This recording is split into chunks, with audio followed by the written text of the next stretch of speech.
I don't know if anything is working.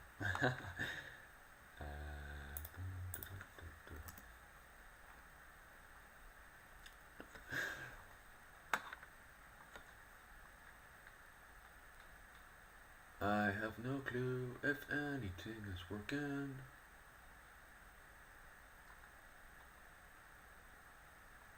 Am I live again? Oh, there I am. Happy days. Right. At least I'm up and running anyway. Bum, bum, bum. Right. Now then, the only question is, how do I see myself? Because I have this, the OBS,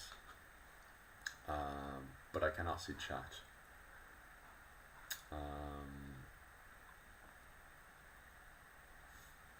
Oh well, at least I can see chat way over there. So there's a bit of a delay. So I can see McCarthy on the screen I have way over there. So I need a second screen for this, right? So I'll just put on the new year here because that's the whole point. この冬部屋チェンジします The sound there of that. I'm gonna turn off these Japanese ads. I can see McCarthy's comment anyway, so I can see your comments like slightly over there.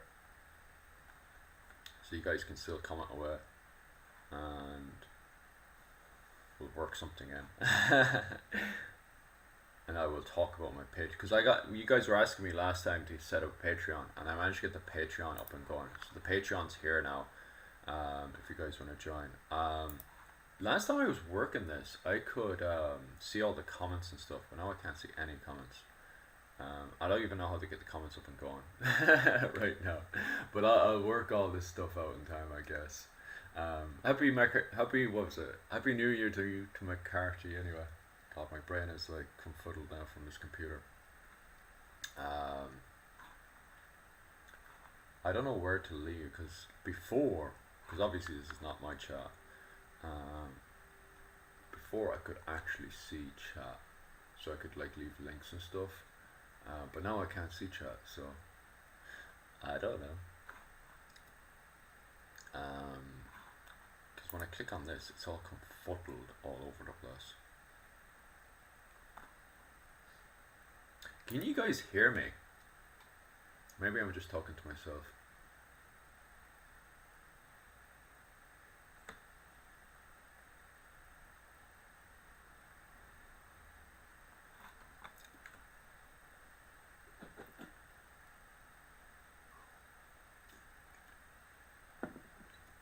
I think it's 1 hour anyway to well, at least you can hear me anyway.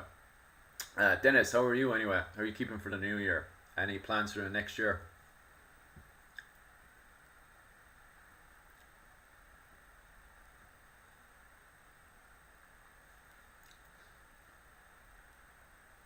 You watch me fail in style. At least we got the old New Year up and going anyway. And I have the OBS. So I have a lot more stuff going than I thought I would have going. To be honest with you, because like 10 minutes ago I couldn't get the webcam going. Now I got the webcam going, so that's that's a start. We're getting somewhere. Like we're starting to fly here. Like it wasn't until I got this thing running that I suddenly realized I can't see the comment section, but I can pretend this is my comment section. These are all my fans here. I've got thousands of fans. That's what I could actually do. Like.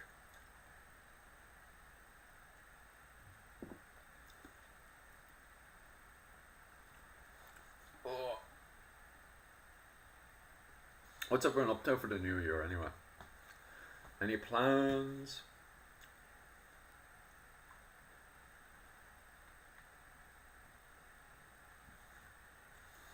Actually, do you know what I could actually do? Use the phone. Could actually see if I can get the comment section up on the phone. Absolute genius. Do you know that?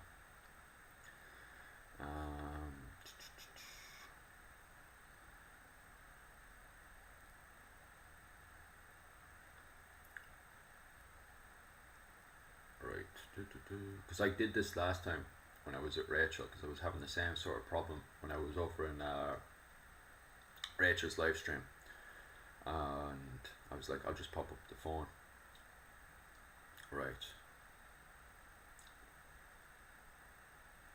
There we go. Right, now comments are up and working. See, we're flying now. Right. So, anyone else going on to this live stream? Or is it just myself chatting away for about 2 hours and a half?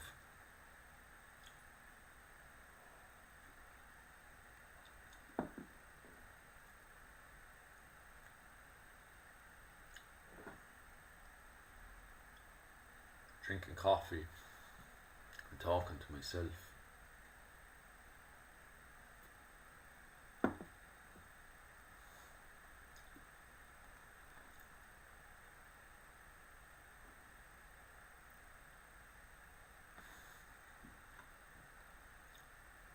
That's where Metron's up to. Is Metron just talking to himself? Sneaky. We're being sneaky now. Jeez, Metron's fucking one is buzzing. He's just talking to himself. See, I have the old OBS and everything on the go, like. How are you keeping, Walsh? Newfoundland. You see, that was the successful Irish colony, you know. We have a lot of failed Irish colonies, but Newfoundland was definitely the most successful Irish colony of all time. And it goes all the way, the great thing about Newfoundland is that it goes all the way back to St. Brendan's voyage. So we've been colonizing that. Not only is it a successful voyage, but it's the oldest voyage from the golden age of Ireland. So no wonder it was going to be a successful voyage, you know, from St. Brendan's voyage to the Vikings, and then all the way up to, and it wasn't even affected by when, Henry VIII started burning everything, because, you know, Newfoundland for a bit, you know.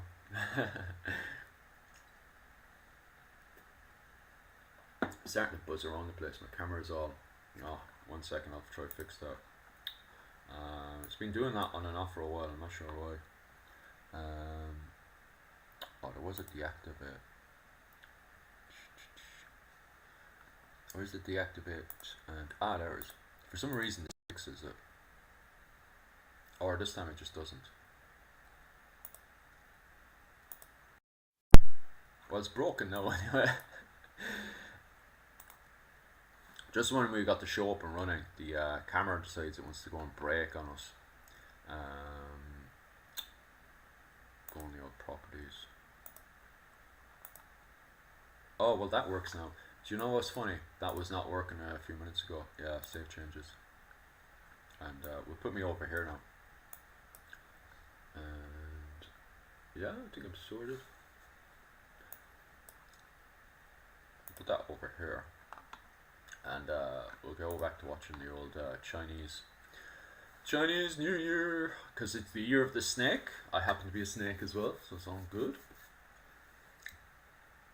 If anybody has any questions or anything, definitely ask it in the comment below. I probably won't be able to answer any of it, to be honest with you. Like, what did the ancestors do during the time of the New Year? I don't know.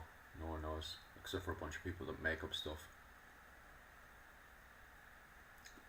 You know, like the alleged pagan worshippers and stuff. This is when the ancestors saw, what was it? The sun was trying to gobble them up and stuff. It's whatever they make up for the old tourists to make the old money, like.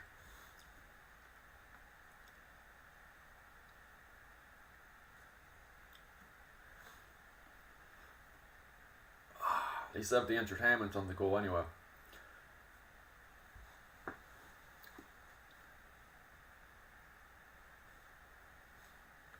What is that?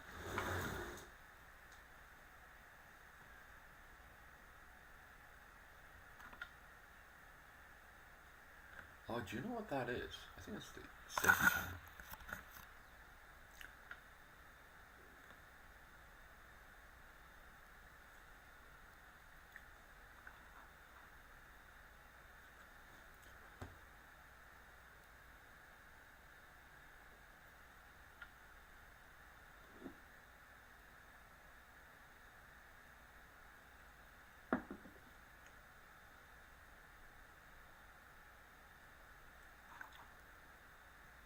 few cans.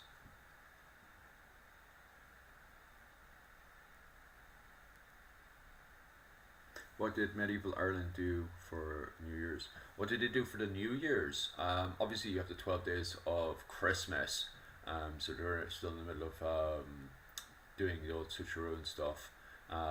You also have people who would have celebrated New Year for around Halloween. And then obviously you have all the speculation and theories that pagans have around Newgrange. A lot of it is just speculation work, to be honest with you. Although a lot of people who are alleged pagans believe that they have all the answers to what happened in Newgrange, but any specialists I've spoken to don't really entirely know what happened in Newgrange during was it the winter solstice and stuff, what people did at the time. There's a lot of speculation, obviously, because the sun goes into Newgrange, so people speculate that there was worshipping happening, but of course there is no solid evidence that did happen. Just a lot of allegedly they did this, allegedly they did that. So what they actually did, we don't know. Obviously, going into the medieval period itself, it would have been a time when you're going between one period into the other period. The main celebration itself would have happened in what was it? Oh, Easter. Easter is when you would have had the main celebration, and the reason why it would have been the main celebration is because it's the end of winter going into the summer and stuff. So it's the celebration that, oh my god, we survived the harsh winter, because this is still a period where people are fighting to survive. These days we celebrate the peak of the Christmas, the peak of the winter, when the winter's at its worst. And this would have actually been a Scandinavian influence that came into Dublin. So with the arrival of the Vikings into Dublin, and the fact that it would have married into the local population, in particular the Northern Inel, the celebration of Christmas would have been enhanced more and more. And of course, as people come into Dublin, they want to show off their wealth and power in Dublin. So the celebration in Dublin would have escalated year by year, as nobles would have shown off their wealth and power, because it's quite difficult to do a feast in the peak of winter in around Christmas, New Year. So showing off all this spectacular stuff would have been a real show of might and power for people that revolve around showing off their might. You know, the fact that they can collect all this stuff to show off their great wealth and power, like, would have been a pretty big deal back then, like.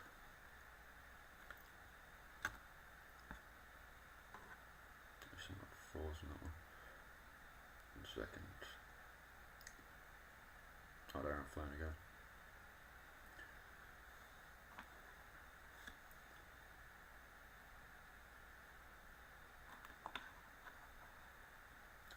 Put this up slightly.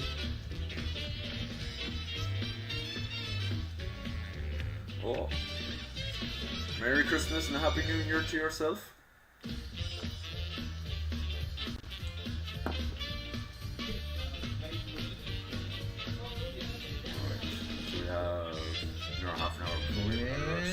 Welcome back, everyone, here to Live Now from Fox on this very special New Year's Eve, right here on New Year's Now. I'm your host, Mike Page. Thanks again for joining us, as always. You can see we've got you covered from celebrations already happening around the world to London right now. A live look there where they are about to pop off. So they're going live in London. I want to go live in New York's Times Square. Dublin. A beautiful live look there. The ball going to drop a little bit later this evening, but we want to go to other cities as well and check in. Let's go out.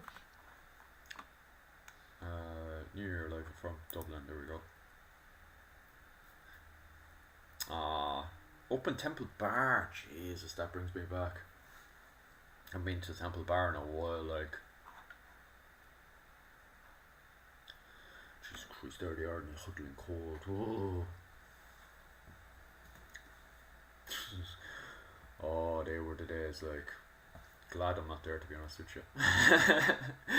They all look miserable as hell. Isn't it great? Inside a nice warm house. Happy New Year to yourself as well.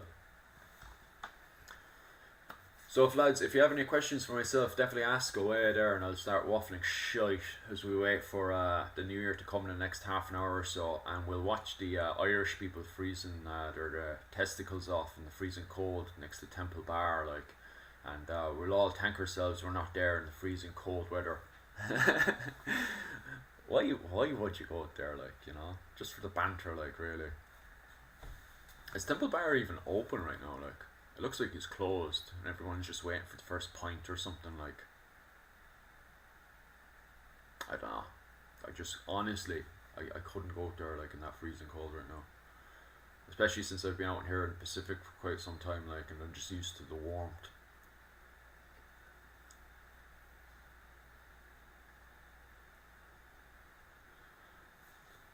I haven't been to the Temple Bar now for the last 6 years or so. Yeah, Dennis, I was actually about to bitch about that. I haven't been to Temple Bar for about 10 years or so, and what was it? I was up there for a meal and stuff, and don't get me wrong, it was grand. It was like what you expected for like a tourist place. I wouldn't say it was the best cultural food or anything, you know, it was the typical plastic meal you'd get at a tourist spot, right? But God, the price was so expensive. Wild, like, you know. I think you're way better off if you want the classic traditional plastic food, like obviously if you want the proper Irish food you have to go off the beaten track, like everywhere else you go, and even in Japan and stuff, Japan, Australia, America, you want the proper food, you have to get off the beaten track and actually get to know people and stuff. But if you're after the tourist food and stuff, Kerry, go off to Kerry. Even Galway's better, but I would say Kerry is the best place to go in my opinion. Like, obviously you guys can disagree with me all you want, like, but I would say Kerry. When I was doing the tourism and stuff in Ireland, the best food I had was definitely in Kerry, like, and they were so friendly in there, so nice, and so easy to work with. When I was bringing my tour inside there, the girls straight away just took the tour off me, sat me down in the chair, and they just took care of everything. Where I felt when I was in other places in Ireland, it was me. I had to bring everybody around the place, sit everyone individually down, pick exactly what the food was, then make sure the food was coming through, and babysit them for the entire time. But when I was in Kerry, the moment I rocked in there, the girls came alive, took the tour off me, plunked them straight down, and jeez, it was so easy, like. Yeah, I've been now in Japan for the last 4 years now. I really enjoy myself over in Japan, like, and of course with the housing crisis in Japan, jeez, it's quite difficult, like. I don't know how to get the old comment section going on my side. So it looks like there's multiple comment sections on the go, like. It must be wild watching it from your side. Comment section on top of comment section, like. There's a bit of movement happening down in Temple Bar. How much time do we have left? We have another 35 minutes on this of watching them freeze themselves half to death. No wonder New York is watching London, like, because London, they must have loads of shows going off and stuff. Is this honestly the only thing that's going on, like? There's no live other shows and stuff, is there? Live in New York, where they're watching London, like, no wonder. This happens like every year. Where, what's this one? Right. Oh, is that from last year's one? Yeah, they're all watching London, and it's like, no wonder they're watching London, like. And don't get me wrong, I love Ireland and everything, but when it comes down to organising stuff, Jesus, what's going on, like? Government just, you know, counting the money as usual, like.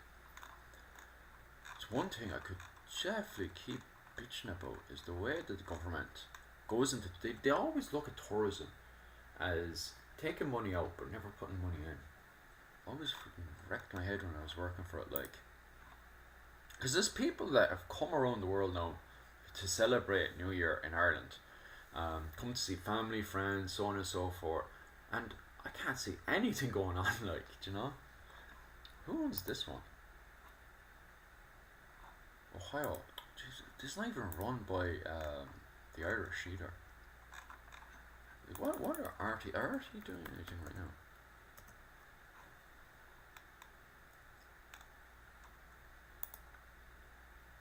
They have nothing live going on. It's wild, like. I am curious though, if I go over to the RTE player, what would I eat in a medieval banquet? Um, Obviously you got a lot of different forms of meat and stuff. Trying to think now. Because obviously the meat is for the nobles. If you were a poor person, you're not getting any form of meat whatsoever. You'd get the old porridge and whatnot, depending on what period you're in. If you're in the late medieval period up to the early medieval period, you'd get some form of shitey porridge. Um, then on top of that as well, if you look at Brehon Law, it talks about honey. So we definitely know that they were putting honey in their porridge if they were a noble. Obviously porridge wasn't for the lower classes and stuff. It was just for the noble class. And that's the same with the different types of meat that were coming into the country and stuff. Obviously, cows were what they were fighting over the most. So being the noble class, they would have enjoyed the meat of the cow.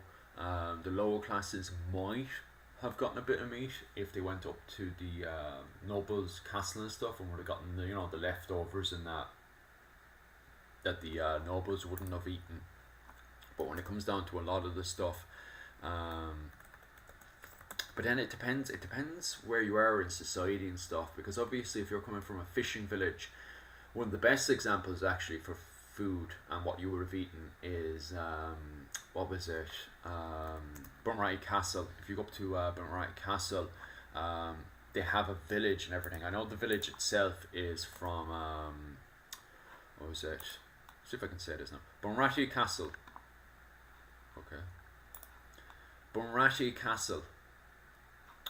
No, nothing. But obviously, if we go up to Bunratty Castle, there's actually a village, and in the village we get a way better idea of what people would have eaten in that local area. Now, the village itself is around the 1800s and the 19th century and the 20th century, but it still gives you a fair idea of what it would have been like in the local area before you would have seen massive changes happening to Ireland in 1969, and one of which is the fishing village. So it gives you a good idea that the majority of food eaten in Bunratty would have been a good chunk of fish, because there were been so many fish left over. And it's the same thing around Kinsale. If you remember the Battle of Kinsale from the 9-Year War and stuff, that whole area ate a lot of fish, and then they would have traded that fish with the likes of the McCarthy's up in Blarney Castle and stuff. So up around that area, they would have traded that stuff with a lot of farming stuff for a lot of wheat. So a lot of fish would have been traded for wheat and stuff. And obviously, because the McCarthy's and who else is in there, we have the Desmonds as well, would have had a chance to get a hold of dairy and that. Breakfast turned into God, that love heart thing's on my bloody way, so I can't read that properly. Yeah, Bunratty Castle, Jesus, they're really switched on when it comes down to the tourism that's happening lately. There's a lad, he does a load of YouTube. He's a carpenter, right? And myself and the wife have been watching him for a while now. And if I can find him now, I can't even remember his name. Just give us a quick second. I want to see what RTE Player are doing. Are they doing anything live for their... There we go, click on live. Oh, yeah, they are. No, wait, that's the live. Wait, sure. Well, I don't even know if I'm allowed to broadcast this or not. I'll probably get into trouble.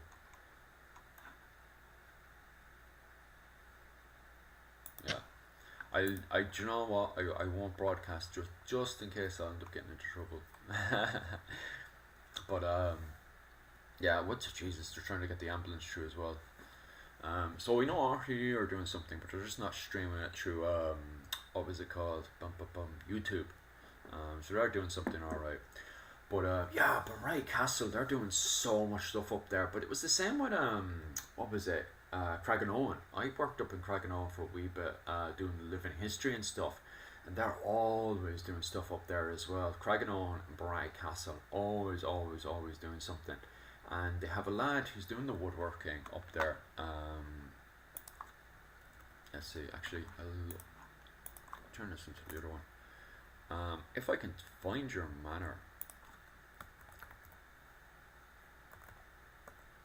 Woodwork guy. I don't know if you pop up there. There he is. See, that lad is doing so much stuff, and look at the views he's getting as well. He works so hard. I love looking through the annals and into historical texts and any thoughts of why from there's this bloody love heart thing that's in my way. I'm so sorry about this, by the way. I'm looking through any thoughts of why from year 431 to 720 there is almost a complete list of Eastern.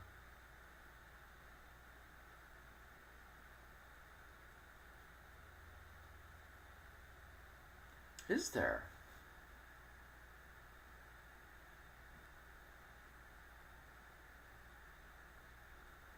Huh. And usurpers as well.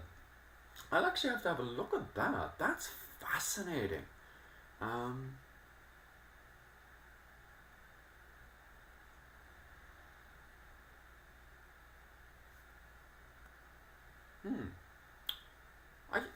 I actually have to make a note of that because that's quite fascinating. All right. The Annals of Ulster. Because that's fascinating, especially from 431. Like, I expect it from 600 AD. But it's also on top of that, where do you get the information from? Because we know around 431, that's when you have Palladius and St. Patrick coming into the country. I say country, I'm really supposed to say realm, because the whole idea of country doesn't pop up until around, for Ireland, around 1922, because a lot of Irish people didn't really have, obviously they knew they were from Ireland, but the whole idea of nationalism and country and stuff doesn't really come in until around, 1850s up to 1922, and then even up until 1969. There's some areas of Ireland, and the whole idea of a wider world is just like, huh? What the hell is this? The earthquakes of Constantinople. Because I am fully aware, if you go to Kerry and stuff, there is an archaeology find, alright. I think it's on the side of a tombstone or something. I'll have to look at it again. And it has a symbol for the Eastern Roman Empire.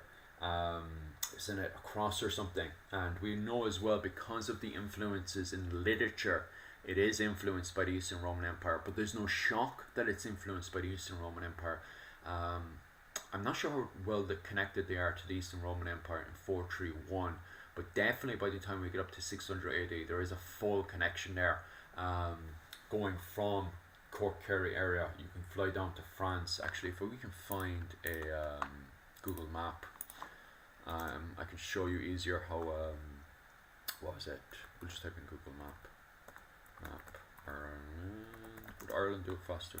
Okay, that's much faster. Right, so if we can jump on here. So Cork, there's also a theory that the Romans actually wanted to properly occupy Cork, right?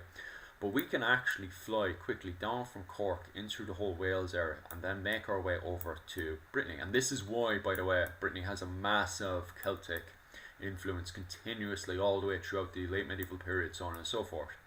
So we can fly down here, and then from here we can make our way through. So obviously people would have chilled out here for a good bit before moving on. And then this is why Iberia, modern day Spain, has a massive Celtic influence as well.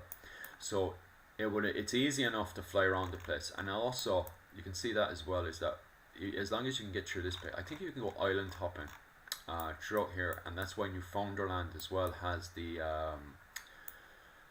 Irish influence as well. And I think when recently somebody was saying to me, when Christopher Columbus was in Galway, he was talking to people and they were saying that there were fishermen who were Irish fishermen who were still island hopping over. So I'm not sure about that. I still need to research that because I'm actually studying the War of the Roses right now. But it mentions a lot. Mythology written in the 750s mentions Egyptian monks buried in. Right. Yeah. 750, I definitely would, 100%.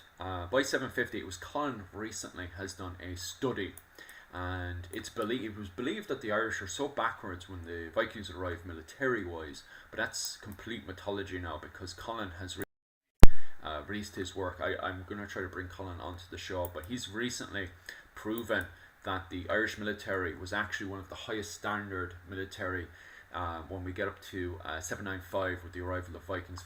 And if you look at the annals, the Vikings don't win a single victory against the actual Irish military. They win a few easy victories against a small little few settlements which are very poorly protected, and they obviously did the end the Golden Age of Ireland because they take out all the gold. It was the monastic settlements that are on the coastal area, which brings an end to the Golden Age of Ireland. So if we go back to what I was saying here, it's easy to actually fly around here, and then once you get here, that's where the real journey begins. But you can fly over here, and that's why there's so much connection as well. If you go through the Book of Invasions, it talks about the people in this area as well, and how our monarchy could actually be related to them. And then as we fly around here, and there's also connections as well. Some people actually believe that they took this way. If you read the Book of Invasions, it talks about an entire influence. But you also have the Coptic, there's also the Coptic literature and the influences from Egypt. I need to bring people on and try to explain this much better than I can. But there's actually an influence from, if you read the Book of Invasions, it talks about how you can actually, and how people were traveling from Egypt up to here and around, right? But obviously you can also travel here as well, go to Rome and stuff, and it does talk about that. It does talk about the saints of Ireland going into Rome, and obviously then all the influences which was happening over here, and obviously the the Library of Alexandria going on here as well. So we know plenty, and the more I'm digging into it, the more stuff I'm finding as well. So it's very interesting. So we have, here's Constantinople, now it's been renamed to Istanbul, but obviously for anyone listening here, the two of us here are talking about the fact that people were jumping on the boats, flying around here, and then from here, either making their way over here, just traveling here, or going around again. Maybe because the Moors were coming up here, it became more dangerous to travel. So like, we obviously know that there is a connection here, so it was probably more easier once they got up to the northern Iberia. It was probably easier just to travel this way, and then from there hop over to Rome. And it kind of fits in with the literature as well, because you do hear about the saints popping into Rome, but you also hear about the saints coming into France and stuff, and then making their way up to the Alps and stuff, because the Alps are in all the literature, especially around Columbanus and stuff. Those talk about the difficulty of trying to get over the Alps. But once you're flying over the Alps and you're in Rome and stuff, that's where perhaps more influence is going on. So that's very, very interesting. Yeah, that's absolutely fascinating. Right, we're another 20 minutes of this, so what's going on? Oh, they're just freezing. Absolutely nothing going on. But yeah, if you guys have any more questions, or you want to elaborate on the connection between Constantinople and Ireland, yeah, please do so. Like, as I knock back more of my cup.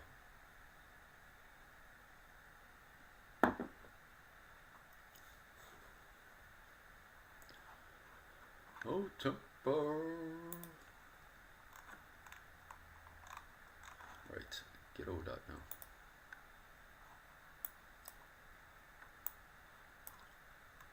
It's fascinating looking at the map. Elaborate, please. Yeah, I have absolutely no problems elaborating on it now. So, there's also the connections as well with the Crusaders, but I think the Crusaders, I'm trying to remember now, but the Crusaders actually popped in there as well, jumped on the boat, because this was one of the main meeting points. So for the Crusaders who were going from Ireland in the First Crusade, they are popping their first meeting in Dublin. So any of the Irish Crusaders, there was a lot of Irish Crusaders, especially with the Ustamen, and a lot of unwanted Gaelic, because the First Crusade happened around the time of Murtagh Breen, I'm sure. But a lot of them were basically given the hint to, leave the country, because they were pretty much unwanted after the end of the Viking Age. So a lot of them who were unwanted in the country would have met up in Dublin to take part in the First Crusade, and then they would have made their way over to London. and that's both for the First Crusade, and then there's a Norwegian Crusade that comes in to reinforce the First Crusade as well. So anyway, the Crusaders would have made their way from Dublin, most likely came over to the southern part of Wales, and then from the southern part of Wales made their way over to London. From London, they then go into Normandy, because obviously this is after the Norman invasion of England. So all of the Normans would have came into, here we go, Con here. They would have made up here, and then from my knowledge, they made their way down here. And then from there, I'm not quite sure how they made their way over to Constantinople. That's something I'll definitely have to research. But between the jigs and the reels anyway, they made their way from Constantinople. And this is, once they got here, this is when all the fighting started. This is also when a lot of Irish Crusaders that we tried to follow, this is when a lot of them start to disappear because of fighting with the Turks. Between the jigs and the reels, a lot of them may have just settled down and became a part of the First Crusade, the First Crusader states that would have set it up around Jerusalem and then Antioch. Yeah, they set up around there, and where's Antioch again?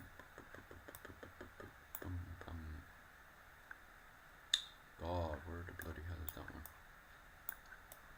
You can tell I don't really look at the map for the Middle East that much. But yeah, they would have settled around here. But we also, because of the recent burning recently, we're fully aware as well that there is Crusaders buried in Dublin. So there were Crusaders from the First Crusade that did return from the Middle East. And between the jigs and reels, I don't know how they would have made their way back. Most likely they came back with the English Crusaders and then made their way to Dublin under Turkey. But they would have made their way back. And then it was the recent burning. I made a video on it a while back. If I can find that video again. But yeah, it's just behind the forecourts. There's Dublin Castle and the forecourts. There's Collins Museum. Because the forecourts is around here, isn't it?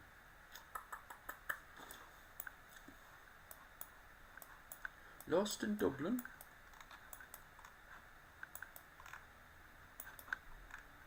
Where the hell is the forecourts again? Because it's just behind the forecourts that the Crusaders are buried, I'm sure. Oh, it's there. And then there's a church around here. Yeah, I'm sure it's here. There it popped up straight away. So the Crusaders are buried here. So this is where the Crusaders are buried. And it was recently a vandal actually burned a lot of the bodies. A lot of the bodies have actually been destroyed. So the Irish Crusaders, there should be a bigger deal made about this. Like, they kind of just dumped there, and then somebody came in and burned them. Like, which is blows my absolute mind. But yeah, that's part of the First Crusade. So those boys who were buried here would have made their way all the way from Dublin, originally met up from Dublin, made their way all the way over to Jerusalem, fought in the First Crusade, and then made their way back. Would have been buried here until one day someone decided it was a great idea to burn some of the bodies. But I think you can still go and view the bodies today, which, you know, they should be taken better care of, to be honest with you. Absolutely disgraceful what happened there, like. Yeah, if you have any more questions on the Crusades and all that stuff, bombard me, ask me away, I don't really mind. As we count down another 15 minutes before we can see the old spectacle that is the new year.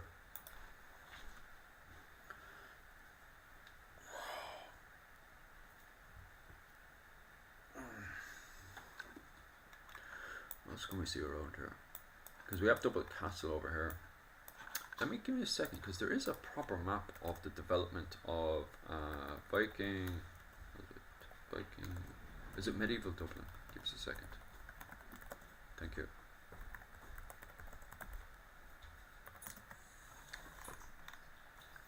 I think it's this one that shows the full development. No, it's not this one. Maybe this one.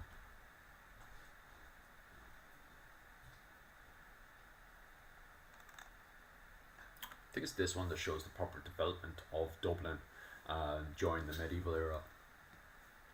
Welcome. Loading. It's definitely a site to pay attention to anyway. Turn out. Thank you so much.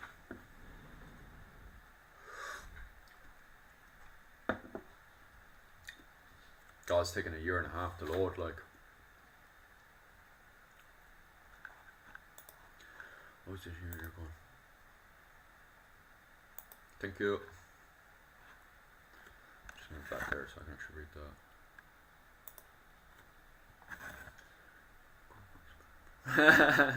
TikTok style, there's nothing wrong with TikTok style.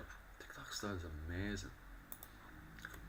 It's free as well, especially for someone who doesn't have infinite amount of money. There we go. So the Crusader was buried here. That's where Christchurch is. Wood Key, obviously, with the original Vikings were. What year is this? 1170. That's just after the Normans. When's the First Crusade? Just to get that out of the way. A second. I'm not even First Crusade. Here I am just waffling about the First Crusade when you bore your brains out. 1096. Let's go back down to 1096. Oh, going the wrong way. 1096 with the First Crusade. And the walls of Dublin are grand. At least we have walls anyway, that's the main thing. The city walls. Oh yeah, so the main walls are here. What's it mean by the city walls? I don't know. There's Dublin. So we have a castle in Dublin. Before the Normans arrived, allegedly. Although it possibly was just a fort. I know the O'Connors are starting to build castles around this period, perhaps. Before the arrival. So there was castles in Galway, allegedly, before the arrival of the Normans. Which would have been the one I constantly butcher, which is the Moat Bailey Castle. When's the other church form? See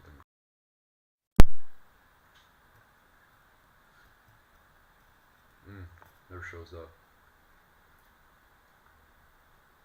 1060. I don't want to watch the video right now.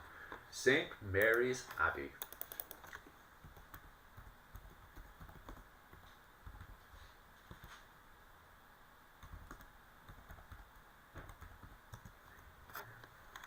Gee, she's fine, isn't she?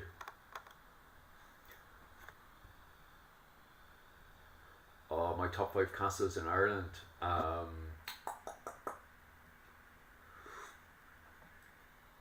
I think my favourite one right now is definitely Balranty Castle, and Balranty Castle, which was owned by the O'Briens. It was first built by the MacMorras, which is a clan linked to one of the Hayes branches. So there is a Hayes branch that could be, I don't think it was actually related to me, could be related to me, but there is a Hayes branch that was loyal to the MacMorras, and then the MacMorras then were under the O'Briens.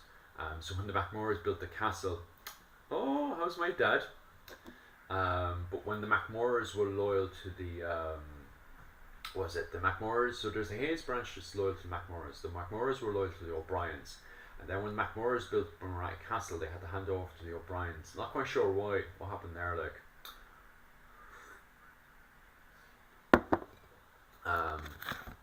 But yeah, we have the, what was it?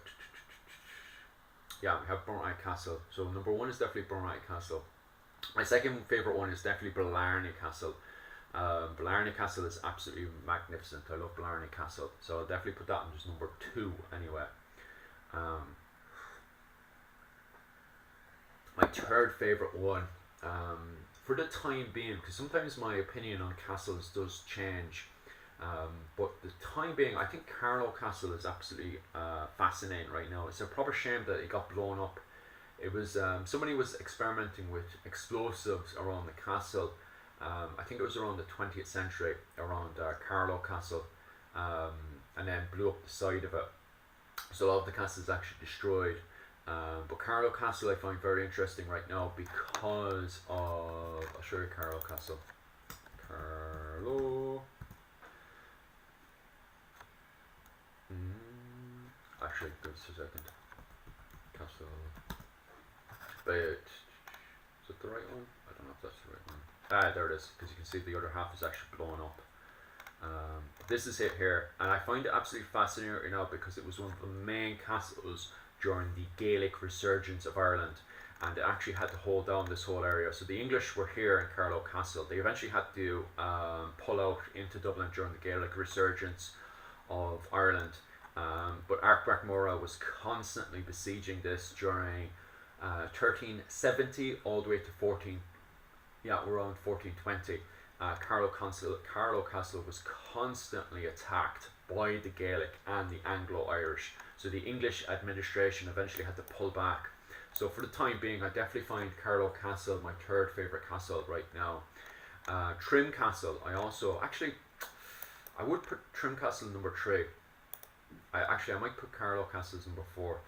Trim Castle is absolutely magnificent, and it's a castle that holds out. Eventually, just because we go from the late medieval period into the early modern period, once guns get too powerful, then you have the English administration, or it's around the period of the War of the Roses, that they just pull out of Trim Castle because it's just outdated. A lot of these other castles, Moray Castle and Blarney Castles and stuff, they're able to hold on, but Trim Castle just becomes outdated, especially during the period of the War of the Roses. So the English administration also just abandoned ship from Trim Castle as well. I think that's one of the biggest problems going from the the late medieval period into the early modern period. If they cannot take on the the Star Fort style of defence, the castle is just abandoned, which is a real shame. But the English had to abandon a lot of these because you had the Gaelic resurgence going on. So they didn't really have time to reinforce the likes of Carlow Castle and Trim Castle against the Anglo-Irish and the Gaelic, which were just pushing on top of them, forcing them out until the Tudors come back in. And obviously the Tudors then reinforce themselves in places like Cork and that, where they start to build the Star Forts, which are able to hold out against the modern technology that's coming into the country. So I definitely would have Trim Castle as number 2. Oh, is the volume messed up?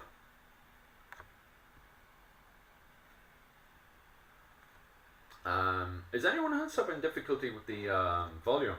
If you do, just comment below and I'll see if we can fix anything, because I'm only trying this out for the first time, so I'm not really sure what the volume is like. So it probably is jumping up and down for everybody. So if there is any problems, make sure to tell me. Alright, so definitely I have number 1 is no volume is good. Thanks, Dennis. Thanks for telling me that one. So what time are we on? We've got another 10 minutes left, but so I definitely would have my favourite one is Balmoral Castle, Blarney Castle number 2, Trim Castle number 3, number 4 right now. Carlow Castle I do find absolutely fascinating to study, but that could change later on. I could find something else that I really like. I think it's just so fun. Yeah, I'm the same myself with technology and stuff. Some of the stuff I definitely need to get new technology up and going when it comes down to whole volumes and all that stuff. Carrickfergus Castle right now I do find very, very interesting. Nice. So Carrickfergus Castle, what am I saying? Carrickfergus Castle right now I find very interesting, especially since I've been studying a lot into the Gaelic resurgence of Ireland from 1370 up to 1420, and that Carrickfergus Castle is absolutely bombarded from siege after siege after siege after raids from both the Gaelic Irish, the O'Neills in particular, and then you've got the MacDonalds, who are also they also have their mercenary companies that they're sending in. Obviously, not only are they sending in their own mercenary companies, the Gallowglass, the famous ones, but they're also not only are they bringing in their own Gallowglass from their own wages. So these are very battle-hardened troops at this point who would have fought in France, campaigning in France and stuff. But they're also giving their Gallowglass companies over to the O'Neills to go and help siege Belfast. So these Gallowglass companies, who are MacDonald Gallowglass companies, who are battle hardened because they would have gone into the English, because we're not dealing with people who are loyal to a flag or country, because nationalism doesn't exist at the time. were dealing with mercenary companies that the English would have hired to fight in France. So they're very, very battle hardened from fighting in France. They would have come back to Ireland, and then they would have done an old switcheroo, gone into the employment of the MacDonalds, their own owners, and sieged Carrickfergus Castle, or they would have been hired by the O'Neills to also siege Carrickfergus and around the area. So Carrickfergus Castle gets proper battered, and kind of deserves it, since that's the place where Lionel of Antwerp was staying for a good part of his time. Who, when he went to Kilkenny, he was the one that set in the Statutes of Kilkenny in the Irish Parliament, which, if you don't know what the Statutes of Kilkenny is, it's those penal laws, the first penal laws that were brought in that were meant to divide the Anglo-Irish community. The English, who were at this stage were pretty much Irish, more Irish than Irish themselves, as they say, had married into the locals, and Lionel of Antwerp wanted them to just stop it. Stop marrying into the local population and stuff, and be English. And of course the Anglo-Irish and the Gaelic didn't like that, so you had the triggering that is the Gaelic resurgence, and from that point onwards Carrickfergus gets battered and battered and battered. And the reason why it gets battered so much is because it's used as an area where the English ships can go in and out and try to block the movement between the Scots and the Gaelic, the Irish here. And of course the Scots and the Irish, they don't like that, so they're going to keep hounding and attacking and try to take over Carrickfergus, and the English have to keep sending troops up from Dundalk to reinforce Carrickfergus, move up into this area. And Belfast isn't built up at this time, it's mostly Carrickfergus is your main spot, so they have to keep sending troops in, and then those troops are just purely sieged. Remember, this is way before the Scottish plantations or any of that stuff. So the English in Carrickfergus are having a very, very tough time. So right now, my fifth favourite castle for the time being, and it probably will change later on, is definitely Carrickfergus Castle. I do find Carrickfergus Castle very, very interesting to talk about for the time being.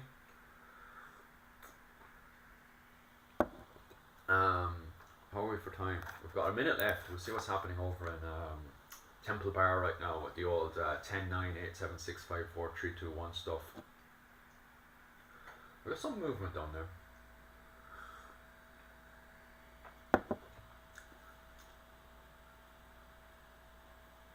Carrickmines Castle, rise and fall. Carrickmines. Give us a second.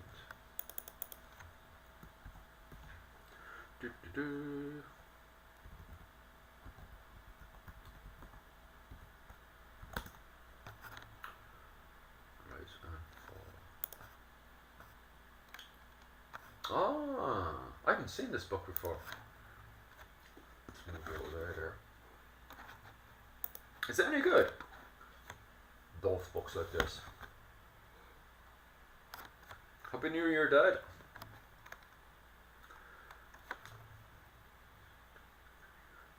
14th century. Oh, it is midnight and all. These, they don't seem to be very happy down there. No one's happy in Ireland. Do you know what? I'm going to have a look now to see how London's doing. Because no one seems to be very happy in Ireland. Happy historical New Year. Happy New Year to yourself as well. And Happy New Year to everyone. Where are we now? Oh yeah, do you know what? I need to fly over to where everyone else is celebrating. They're having a good time in England. Oh no. No, they're not. It's cancelled. Yeah, easy like. That's buzzing away there. Boys all just sitting there with your umbrellas. Looks like a fun old time there, at least.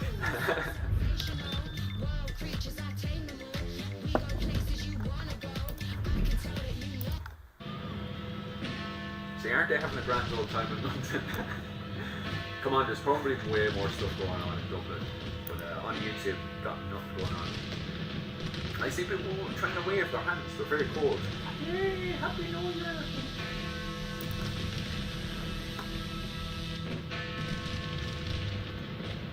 That's not Fox. This is London. This is London.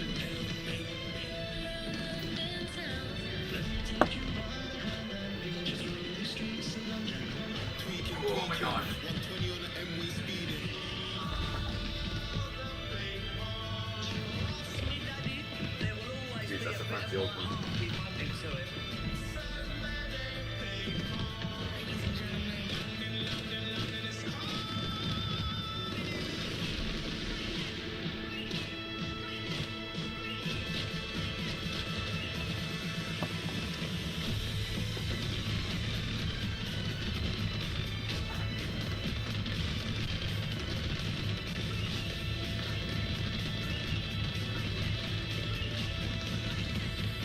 $3.5. Oh, you're over in Boston, is it? Are you in Boston or California? Or am I wrong there? Should go with it. We can do this for another hour, or live stream for another hour, and then I'm going to work on the Kilkenny video. Get back to me. Oh, and you found out. Ooh, you told me first thing when you popped in. Sorry about that. My brain now is full of the Kilkenny stuff because I'm doing the video for this weekend on Kilkenny, and I'm on the park right now where it's William Marshall. He's going into William Marshall, arriving in Kilkenny, one of the greatest nights of all time. And he marries the Irish princess, which was daughter of Strongbow and Aoife. So that's just happened there.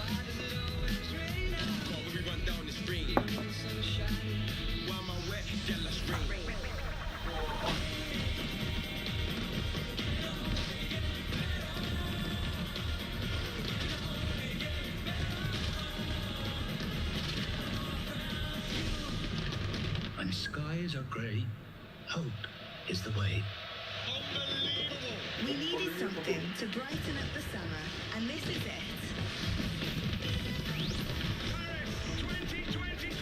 A stunning games for Paralympics GB. The bronze medal for Great Britain. It's a silver medal. Welcome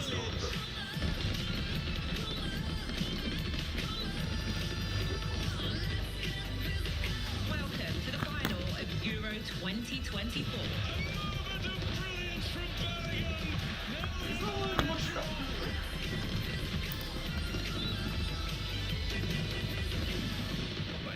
There's probably a lot happening over in RP, but I didn't want to get in trouble.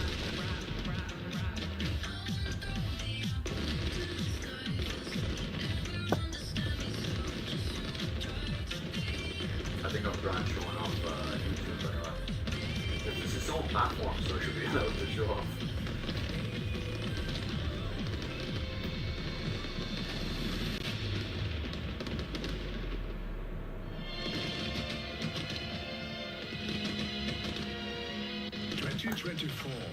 The 80th anniversary of D-Day.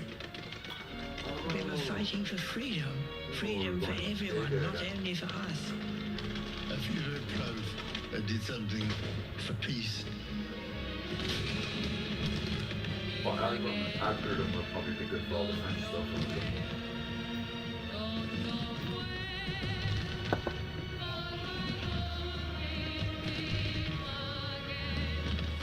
Happy New Year.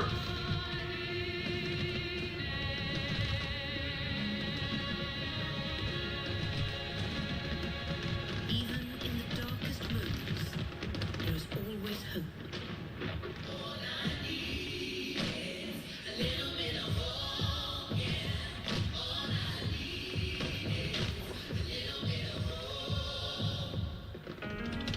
From Belfast.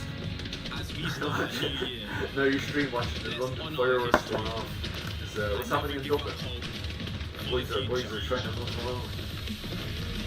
The original plan was to watch what was going on in Dublin, but I can't see anything happening. It looks a bit like watching fireworks going on. This always happens. Samantha? Are you off there, T?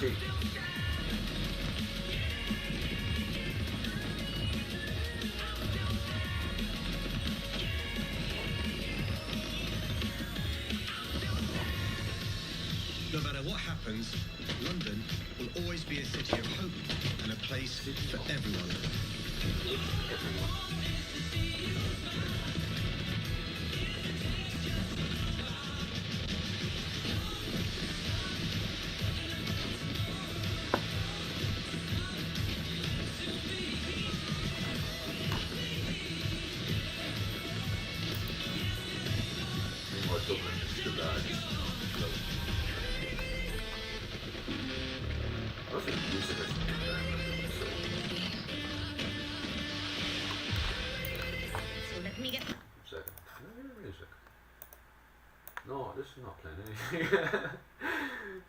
I think they're dancing over there.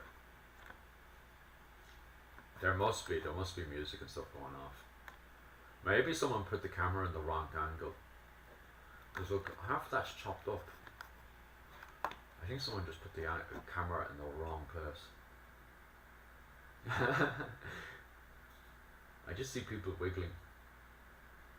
So I have no clue what's going on like in Dublin. Happy New Year to yourself as well. Oh my god. So anyway, I have the Patreon up and going anyway, because you guys were asking me last time about the Patreon stuff. So I have that up and going. It's Irish Medieval History on Patreon, but you have to go, because there's nothing happening in it right now. The Google machine hasn't picked it up yet, so you actually have to go like way down if you want to find me. And right now I think I have 20 quid to get the Irish medieval classes going, and it's mostly just going to be talking about basic history of medieval history from was it 410 or maybe even slightly just before 410. So with the start with Palladius and St. Patrick, and it goes all the way to 1603, but it's just going to be like the basic stuff. It's not going to be anything that's like too advanced or anything, and that's for about 20 quid. And I think then at 50 quid then is because I have all these funny pictures and stuff. 1 second. I have it for the 50 quid. I'll do the one-to-one classes and stuff. Obviously I went a bit mad there, and for shits and giggles I put the 2-hour one chat. So if you want to have 2 hours and just talk shite, that's 100 quid, like, because I was looking at other historians and stuff and seeing what they were doing and stuff, and I think most people are just going for, with them, is just going for the 20 quid and stuff, and even the $5 just to sponsor the channel and stuff, because obviously with that I need to buy the books and blah blah blah and all that stuff, so that's the Patreon for it, like, so if you're just looking to sponsor me and get the books and stuff up and going, so I have the resources, especially this year when we're covering the books on the Norman invasion and debates. Should the Norman invasion be called the Norman invasion, or should it be called the English invasion of 1169? So there's 2 books coming out. One book came out just 2 months ago, and the other book is coming out next year. So if you want to put money towards that, there you go. Obviously the first few payments coming out will be there to pay for my bills and stuff, but after that the money will be going into paying for those 2 books and the other 2 books I need for the project on the Wars of the Roses. So I'm doing another project on the Wars of the Roses, which you guys will find out about much later on and stuff, and there's 2 books I need for that as well, so the money for the books and stuff will be going there. And obviously if you want to take part in the classes there, once a week I'll be doing classes on that for about 20 quid. And it's literally just going to be covering the basics of not just Irish medieval history, but European medieval history as well, because a lot of people come into me saying they were really confused and they would love for me to organise classes and stuff for that. Watching live stream in the live stream. I stand by for that. I'll be doing a lot more of that. And obviously if you just want to do one-to-one classes, that's about 50 quid, which to be honest with you, when I was looking at other people and stuff, it seems fair enough, and I said it to other people on the live stream last week and stuff, and they said it was a fair enough price as well. So we're going for about 50 quid on that for the one-to-one classes, just talking about basic medieval history and stuff, nothing too advanced, nothing too wild that you'd see in the academic university standard, which is about 3,000 for the year. And obviously then we've got the 2 hours thing where we can pretty much cover whatever you want to do. I'll go off, do the research and stuff, and then we can go off and cover that. But obviously my specialty is medieval history, so if you're paying the 100 quid and you want me to go and cover the famine and stuff, I don't really have the resources and stuff for that, so the standard won't be great. But if you want me to cover anything from 410 to 1603, you can easily get the resources, ask the question, find the people that would have the knowledge for that, and I'll be able to organise a one-to-one 2-hour session with you for the 100 quid. Absolutely no problems. A lot of people would say this is an absolute steal for the amount of research and how much the books cost to research a lot of stuff that's going on here. So people were looking for this last week and stuff, so there I've set up for you guys. So if you want to have that, you're more than welcome to jump on board and support the channel that way. obviously my main passion there is to actually do the classes for 20 quid. So that would be wonderful. If I can at least get 5 people on that, that would be spectacular. And get a proper class up and going, like.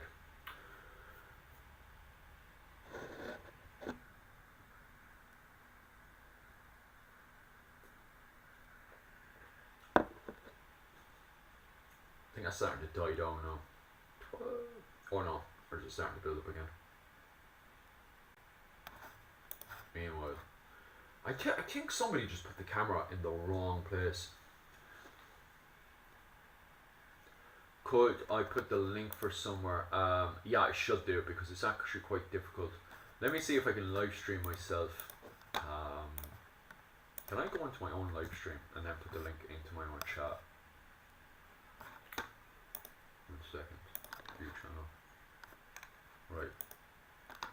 Hey guys!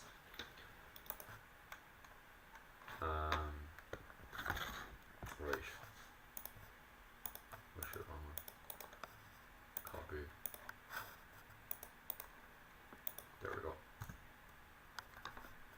So I think that might work. Let me see if I can click on that. Yeah. If that link doesn't work, tell me there. And have an old gawk and tell me what you think about it as well. Because I only put that up in the last 24 hours because of the Japanese government and stuff. I need my taxes specifically on the 1st of January. It's not like in Ireland and stuff where you can just be willy-nilly and have an old chat with them. In Japan it has to be specifically on point. So I had about happy days. I had about like a good 12 hours or so to put that together. And I'm still gonna play around with the pictures and stuff so it looks more professional. But yeah, tell me what you think of the what I need to get feedback on is what you think of the presentation of it, and also what do you think of the perks and stuff. If there's any perk you think is a bit silly and stuff and you want to argue about the prices and stuff, definitely give me an old private message. I'm the fastest to message on pretty much on this. If you comment on my videos, this is where I'm actually the fastest to comment back on. I think now that I've got the Patreon and stuff up and going, I'll probably be the fastest on Patreon to comment back because I've got that app up and going on my phone now as well. So I'll be able to have an old gawk on that as well. Where are we going now? Have they moved on to another country? Over in the States. I think New Year's is cancelled now for a while. Because they have to go now from, what was it, London, because they were mostly filming from London, and then go around over to the Pacific Sea. And I think what you guys were saying earlier, Kurt was saying earlier that it's going to be the next 4 hours or so. About 3 to 4 hours before we have the next one. So I'll jump on this for the next 45 minutes and then I'll go off, have my breakfast, and I will get back working on the Kilkenny video because I'm on William Marshall right now, the greatest night who ever lived. Oh yeah, and if there's any problems with the Patreon as well, you give me a message as well on it. You know, if you were putting money into it and the money's gone missing or whatever, just give me a message straight away and I'll see what we can do about it. Like, because it's all that stuff that I'm worried about. Because this is my first time checking out all this stuff. Like,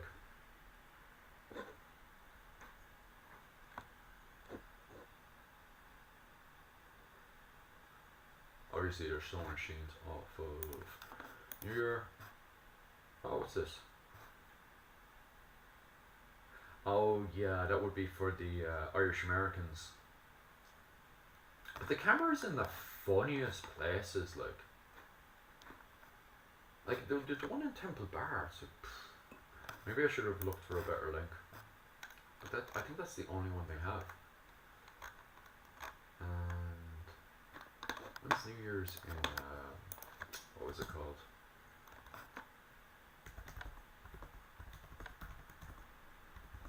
Because I think it's the next 4 hours or so.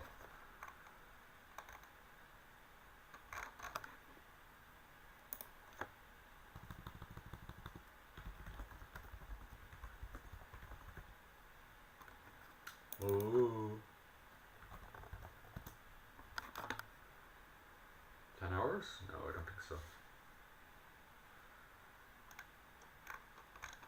that would give me a quick answer. But I think it's next 4 hours or so. Also can't wait. Oh yeah, happy days. But yeah, we'll just work away on that one. And then I should be getting monetized again on February 5th. So the money should be coming in through that way as well. Close that down. Yeah, so I'll do this for another 45 minutes and then... What's happening with me? Subscribers. Is that the right one? Yeah, it is. Oh, Sexy Biscuit is doing 18 as well. Never know what to put that on my team. There we go. Q&A. Another news around the place.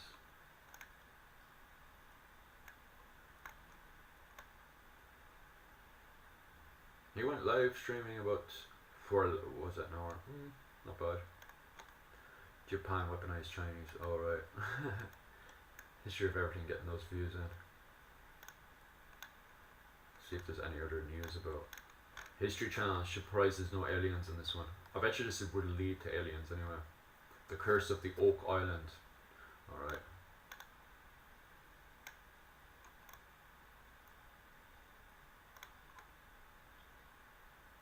I'll have to have a look at that later.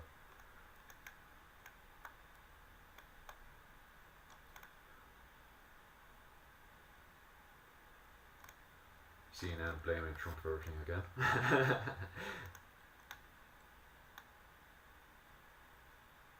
Oh God. Hopefully I don't get in trouble for that one. The entire history of the English Middle Ages. Alex, the history guy. Definitely subscribe over to himself. He's very, very good. Mind him Python. Like, oh, Brian.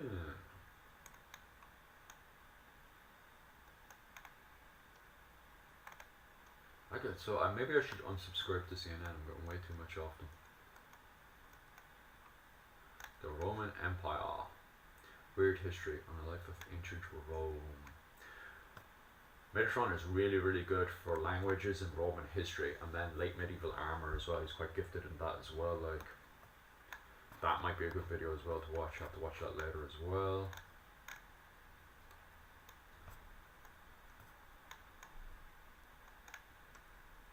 Ooh, Primal Ireland. Definitely. Saving Irish Chieftains. It's definitely going to be #1 to watch. I think I watched a bit of it early on. That's about a day ago. I haven't gotten around to watching that yet, so because I was busy yesterday on the Kilkenny video, so I'll definitely watch that later. Like, oh, himself. He's playing as England though, so I was actually watching that live stream, and he was playing as England, so it was like, not good. No, I'm only joking. Medieval historians. I have to watch this as well, but it's a full hour. So I have to put that on Pacific time. Who else are we looking at? I have to get rid of all the CNN stuff. CNN is really blocking up my subs. Oh, that would be good. English and Scottish Gaelic comparison. Thank you for 20.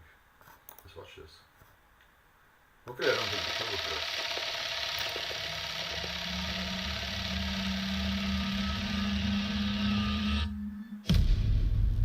Thank you for 2024. Friends and followers of Grimfrost, with 2024 ending and our first decade behind us, If you haven't we want subscribed to to thank you Grimfrost, all for your 100% amazing subscribe to support. Grimfrost. We They do feel some honored really and good proud stuff. to There's have free been given advertising this for them as opportunity well. to share our ancestral heritage with so many people around the world. And with Grimfrost's 10th anniversary worked out with Progress, so stay tuned. Don't get me wrong, messages. as are part of important. our anniversary. This is what I was looking for. I used to do this back home in Ireland, like. We also arranged a long sought-after live reunion of Hinderfjell and Peter Franzén at the festival, where they performed their huge hit. Had a great time at Midgårdsblod, Definitely watch and this as if usual, you're, it was amazing to meet so many of you at our merch tent. website. We're proud to have launched our monthly. They're class. Really great guys. Definitely check them out. Look. By the way, I'm not being sponsored or anything. Who else is there? The Nightly Lady. Is she covering more stuff on the Sherberg armor?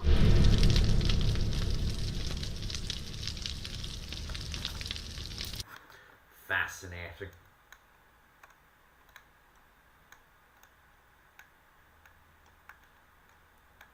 Bronze Age. Who was asking for Bronze Age here now? Absolute History is covering stuff on the Bronze Age. Who are Absolute History connected to? What's their team made up of? Give us a second. Videos. Or are they just showing old videos?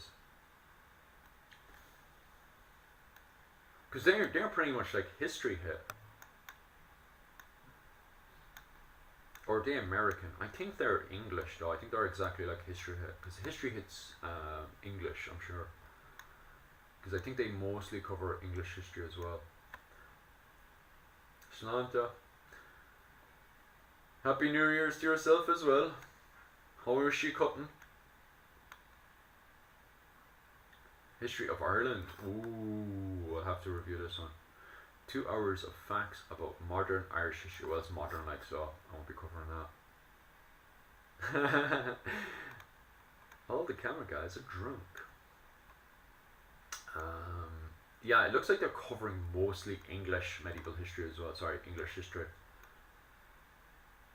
When it comes down to the medieval stuff, although there's a few Chinese bits and bobs in here. I'm seeing a lot of modern American stuff, but for the most part, all of the medieval stuff seems to be very English. A few modern Irish stuff in here. But of course, I don't specialize in modern Irish stuff, so I don't have a clue what's going on.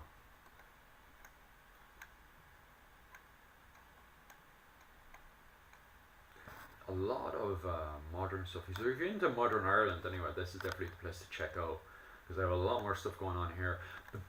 I think History Hit's slightly better for myself because they have an entire series going on right now for what was it called? The Castles of Ireland. They're redoing all the Castles of Ireland videos on History Hit. So I think History Hit has a lot more stuff going on. And my old professor that taught me history, he's on History Hit. Dermot Scully is on History Hit right now as well. I was actually in a good few of his lectures and stuff, and he taught me how to do the research and stuff into the early modern literature and that for the Irish Rebellion of 1641. So he's definitely, and he's on History Hit right now. Anglo-Saxon daily life. That might be quite interesting. No Irish medieval, and I don't even see any, because I assume this is, yeah, England as well. A lot of English stuff in here, like. There's no European or Scotland. That's the first time I've seen something that's outside of England. Oh, they have himself. That's a year ago. Because he's got his own stuff going on with Time Team. I'll just see if there's anything else new. Or is that going back to the start again? That's going back to the start, right? It's grand. Time Team. Because Time Team have their own thing going on, right? Their Patreon and stuff right now. Oh, you're an absolute saint, Dennis. Thank you so much for that one, Dennis. I'll have a look later to see what I owe you and stuff. But I'll have to get done for yourself. New Year's Revolution. Mine to work harder. Get some more. Get the projects up and going. The history projects going on, because I have the War of the Roses one is definitely going to get up and going. I need to get the books sorted for the Norman invasion, because I want to see what the argument is, and I'll make a video on the argument right now of should we still be calling it the Norman invasion of Ireland of 1169, or should it be called the English invasion of 1169. I want to see what the argument is there, and I want to see what other people's reactions to that. So I'll get we'll see if we can get a hold of those two books, and I'll see what the argument is there. And I need to get the two other books on the Gaelic Irish as well, because a lot of people have been asking for 15th century Gaelic Irish history, and also on top of that I need to get those books as well for the War of the Roses as well. So we'll see what we can sort out there. What else needs to get done project wise? War of the Roses, Norman invasion, Oh, and what was it called? Rachel wants to get some living history work done as well. So we'll see what we can do then. I found a Japanese lad on Instagram who has the Shearberg armor and stuff. I want to go have a word with him as well, and I want to look at what his Shearberg armor is like. So I'll see if he wants to get contacted, and I will go from there. See what he would like to do and stuff. Because his Shearberg armor looks really good, and he's in Japan. So I want to have a quick chat with him and stuff. Is there anything new? Is this the old one? Because they have an old one now and a new one. Oh, Books of the Year. Gonna have to watch that. Obviously, Time Team is English archaeology as well.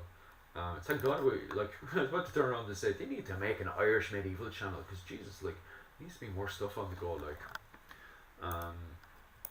obviously, if you lads haven't checked it out already, we already have. Look, he's live right now. Definitely check out the other subscribers within the society as well. Alex does English stuff as well. He does more stuff up in York and the the Borders as well, the Border Reavers and stuff. But the rest of the lads within the Irish Medical Societies and stuff are here as well. So definitely go and check them out.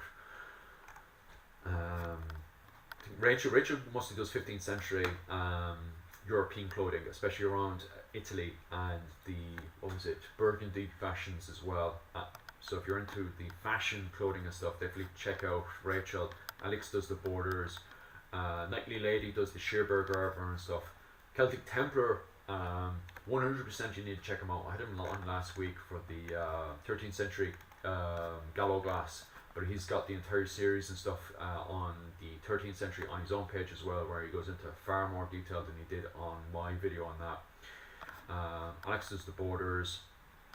Our buddy who did a few other stuff, he kind of goes around to pick spots around Ireland, and then he goes into a deeper. A lot of his stuff is around the 9-Year War and stuff. So definitely check out our buddy there on Exploring Irish History. Where am I? Right, I'm gonna fly over. I did some of the old Nightly Lady's brilliant, so definitely check her out. I used to do the living history and stuff with himself, and he does a lot of the early medieval music, so he does his own interpretation on early medieval music in Ireland, especially around Dublin and stuff, so definitely check him out for his interpretation on early medieval music. Who else do we have? Ron LeCurn. Definitely should be. Clans and Dynasties, of course. Denton's Tales. Denton now specialises in early medieval Ireland as well, the Viking Age. So 2 lands for the Viking Age. And obviously Golden Age of Ireland. Colin's channel here. Colin needs to start picking up a wee bit. Celtic Decoded specialises in DNA. And then we have Primer Island, who has a new video. So definitely go and check out that one. Right, I'm going to quickly run to the toilet because I need to, and while I'm gone, come up with a few questions and stuff there for me. Hit me with that and entertain people probably, I don't know.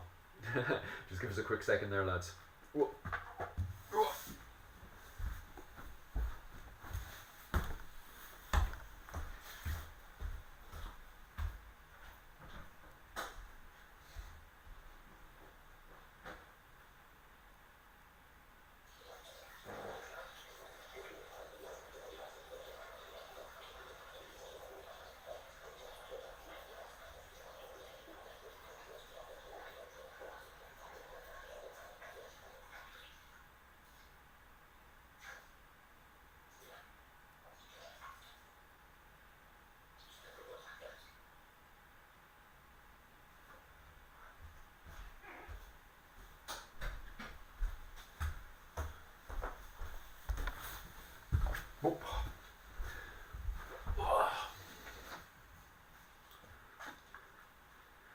Right, I'm back again anyway.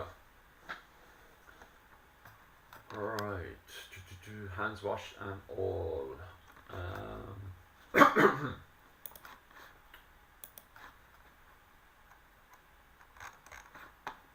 Right, you guys have any other questions or anything for me?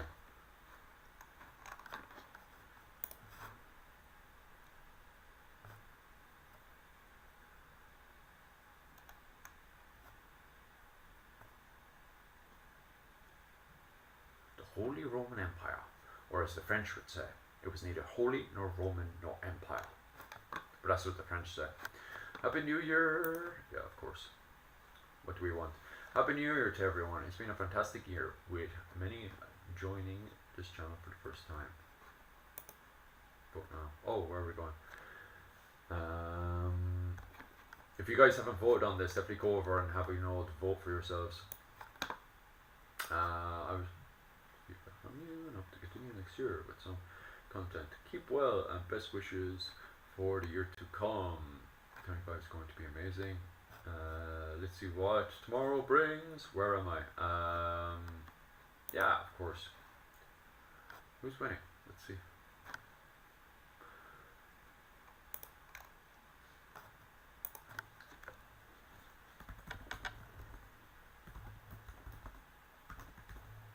There we go.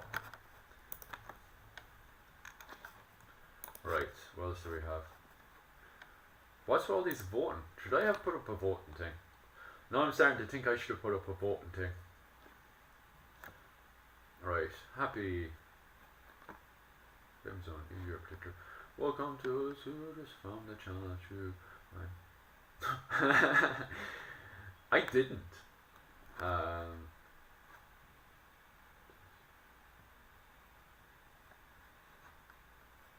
Huh?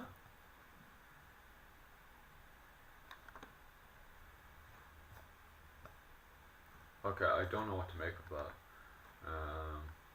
Yeah. Sorry. There we go. And I can know all that thumbs up too. Right.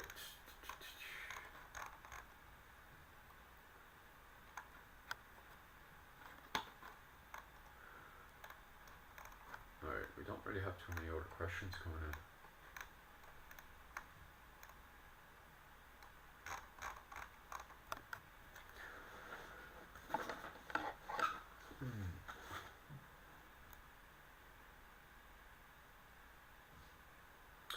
So the Butlers and Fitzgeralds, if you're talking about, they are originally plotting against each other around just after the Scottish War. Is it just before? Give me a second. The first time they're plotting against each other is during, I'm sure it's the first Earl of Desmond. Give us a second. Maurice Fitzgerald. Is it Maurice Fitzgerald that married into, yeah, that's it. So he was married to Margaret O'Brien, so he was trying to become High King of Ireland, but his first wife, wasn't it Butler? Eleanor. Yeah, I'm sure his second wife was Eleanor Butler.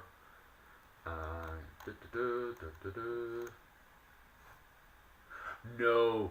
It was, at the time, it was one of the butlers, the female butlers were running Kilkenny, and the Fitzgeralds were trying to take over Ireland, but there was still an English force in Dublin. So Maurice Fitzgerald, the first Earl of Desmond, was trying to become High King of Ireland, Ardria, and he'd married into the O'Briens so he could have claim to O'Brien's kingship, which was the original goal for the the Cambro-Normans. So the Cambro-Normans with Strongbow were trying to become kings of Ireland until Henry II undermined them, and the Fitzgeralds obviously were still trying to get, we're still trying to do that. We're trying to make a Norman dynasty in Ireland. And so Maurice Fitzgerald had married into the O'Briens, and obviously the English had caught wind of this. And this is why the Norman invasion, you could argue, was sort of a failure, because it kind of turned into a stalemate between the original Cambro-Normans that came in and the Anglo-Normans, the English, that came in behind them with the Butlers. So the Butlers were, at this point, very much connected with the English. And so when the Maurice Fitzgerald pushed in to become King of Ireland, straight away the Butlers called for assistance from the English crown, and so they came over and just knocked Maurice Fitzgerald out of it.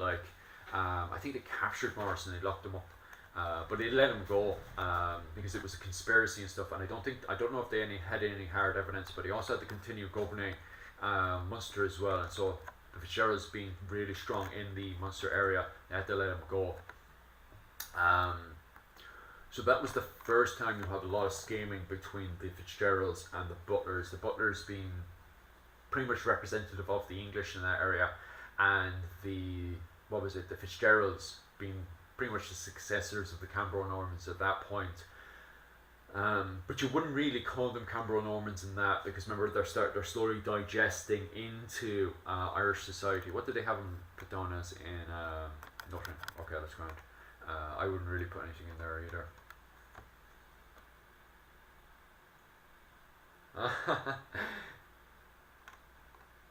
So that would have been the first one, is around Maurice Fitzgerald, the first Earl of Desmond. The second time there's scheming between the two, obviously, is during Ireland and the Wars of the Roses. At this point, both the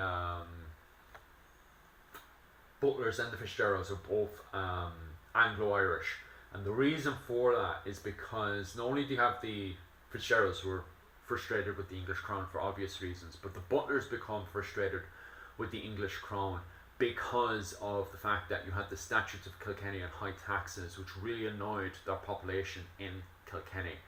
Because at that point, because straight away from the get-go, the Butlers didn't want to have a us versus them.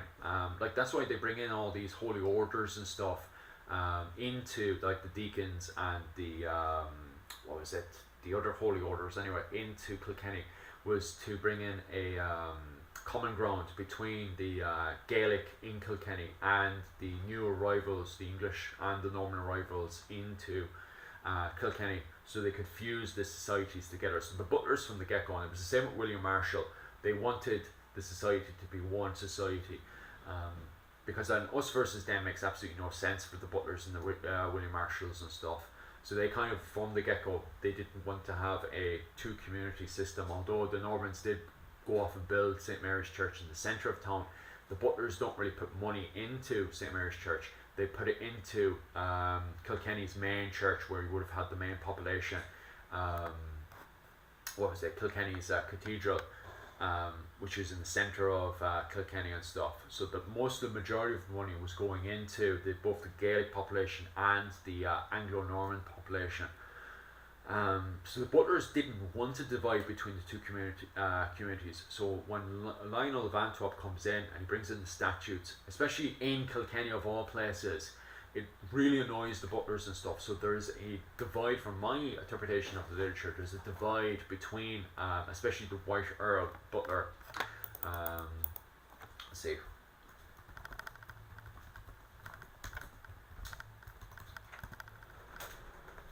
Yeah, there is. James IV, also known as Seamus Butler. There's a divide between the James Butler and the English, and it breaks into the Talbot Ormond feud, fought between the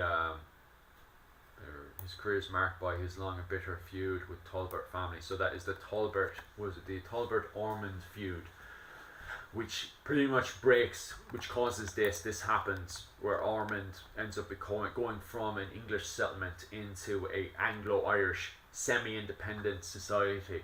And when I say semi-independent, I mean they're pretty much independent to themselves, but then every once in a while they'll go to England for various reasons, because not only do they have their relations, but sometimes they'll want backing within the politics that's happening in Ireland and stuff. So they're somewhat semi-independent to themselves, but for the most part pretty independent.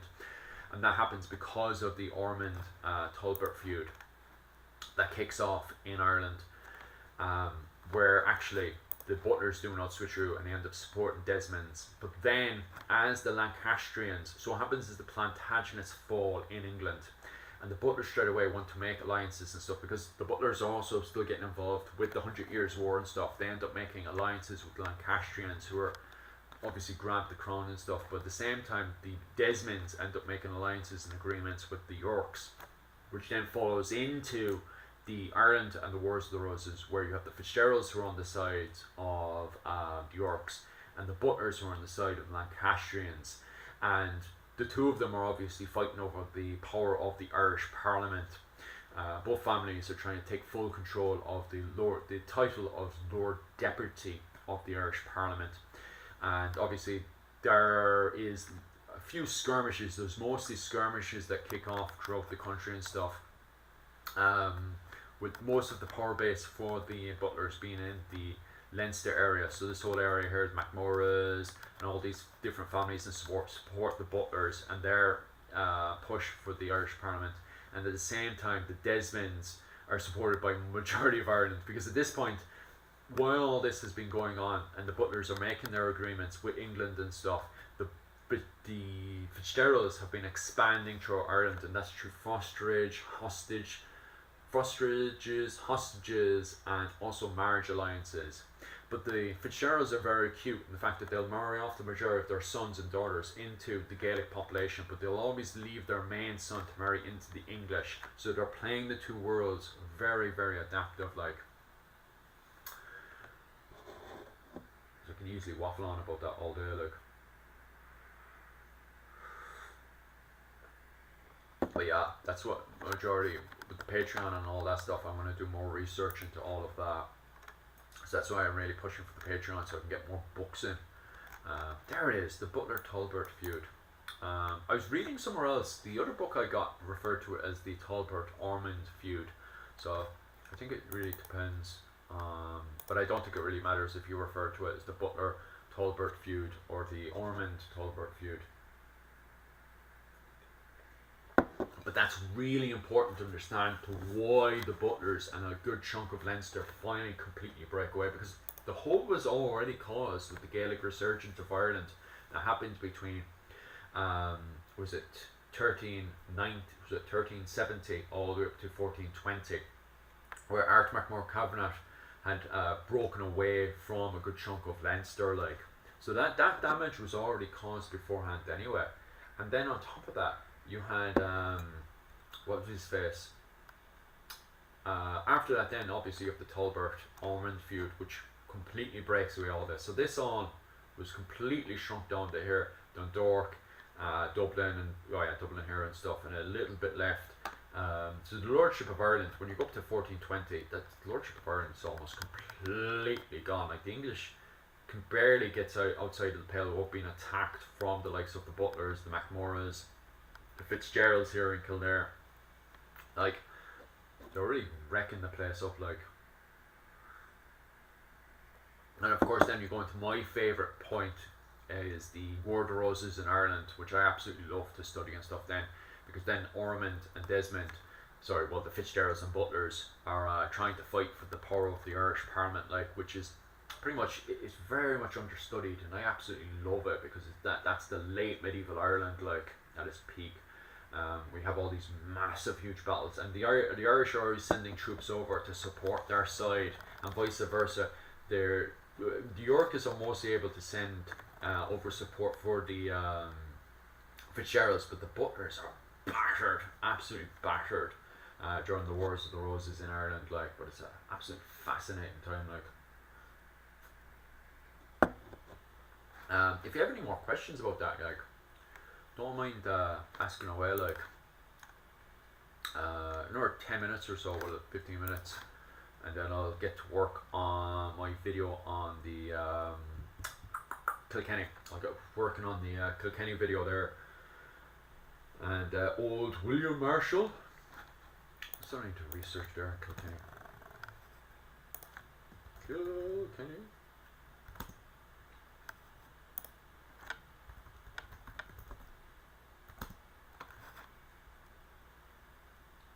Medieval Kilkenny, I don't think Roscastle is connected to medieval Kilkenny, is it? Oh, that's right.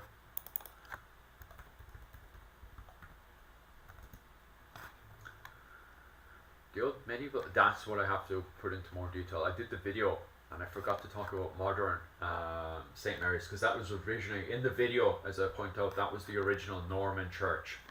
So you have the original Norman church there. Pop into that. So yesterday when I was going through it, I forgot to add in the fact that it's a museum, so that might be still missing from the video itself.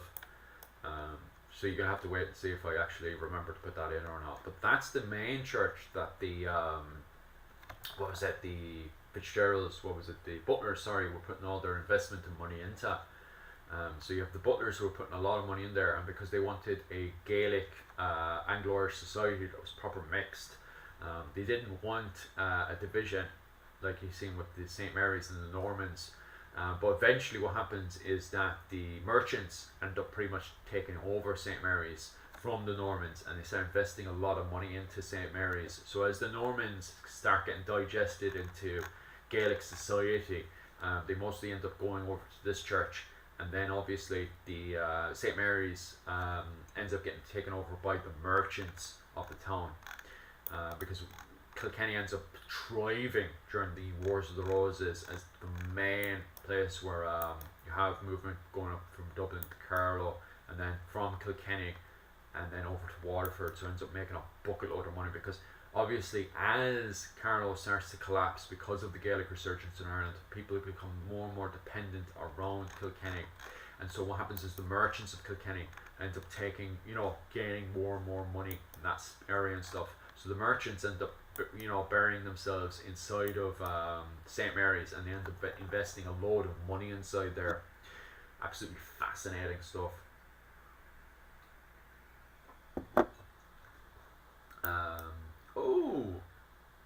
This is Kettler's Inn. Kettler's Inn, really important to medieval history.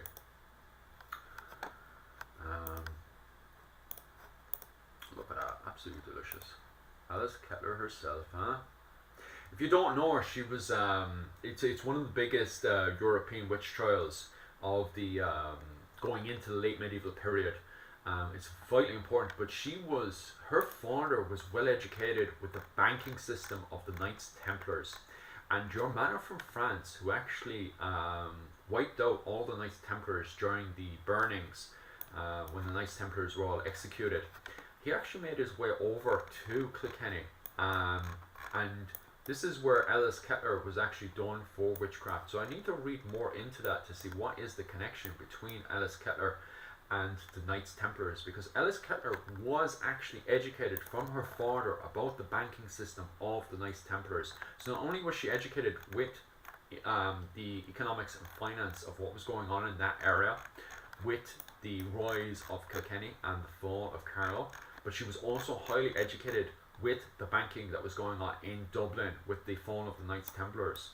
So that's fascinating. And the fact that your manor came over from the same guy who burned in Paris, burned all the Knights Templars, the Knights Templars themselves who set up the banking of the high medieval period, came over and personally had Alice Kettler sentenced to being burned alive. Alice Kettler obviously escaped, but her maid was actually flogged in the centre of Kilkenny and executed. That's fascinating to see what connection is going on between Alice Kettler and the Knights Templars and the executioner who tried to have her executed.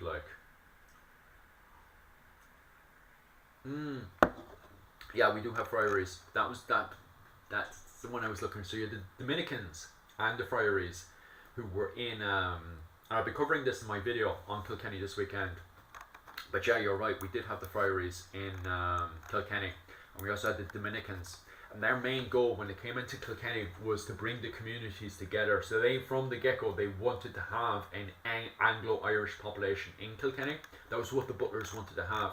And of course, when Lionel of Antwerp came into Kilkenny, put up the statutes of Kilkenny, and then went up to Carrickfergus to hide while he was being besieged by both the Scots and the Irish, it was the Butlers who had to do an old switcheroo, who ended up doing an old switcheroo and ended up having the Talbot, because Talbot was brought in to govern Ireland and he had to enforce the statutes of Kilkenny.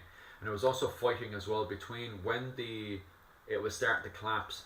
The Butlers and Talbot ended up having a fight amongst themselves. Obviously there's much more to the arguments that Talbot and Butlers were having in the Irish Parliament. But eventually they broke into a full-blown war called the Talbot-Ormond feud. Yeah, the Talbot-Ormond feud, which is vitally important to why the Butlers end up breaking away from the English.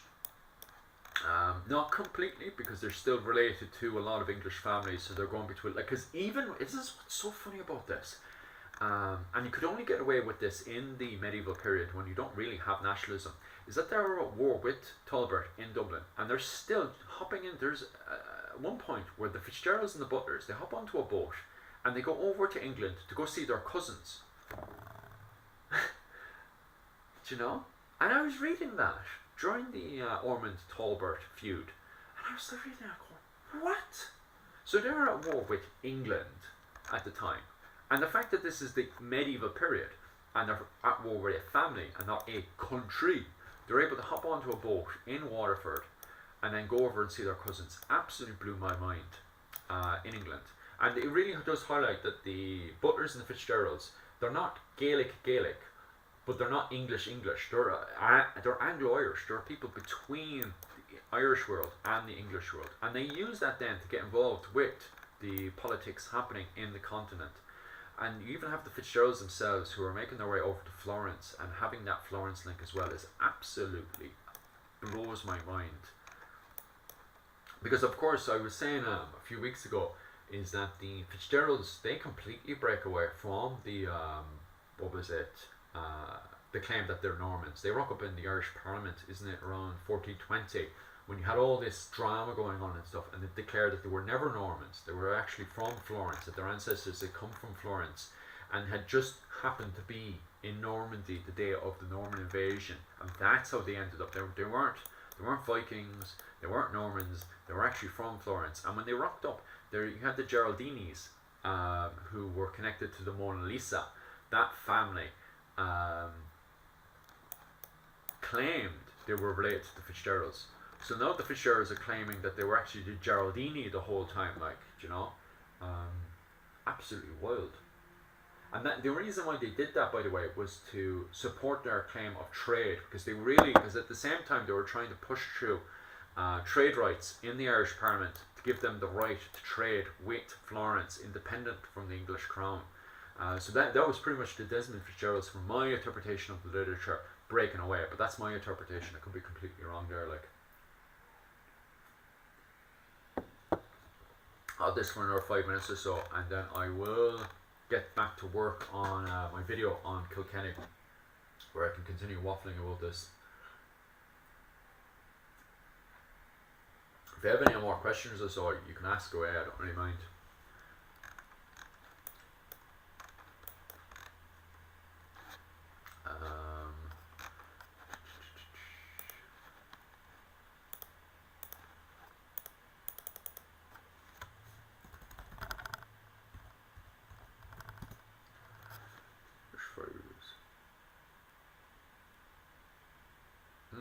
Don't know about that.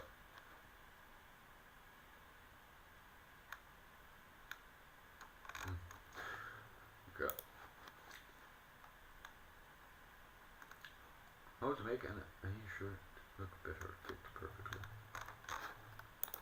I'll play at this and see if there's anything else.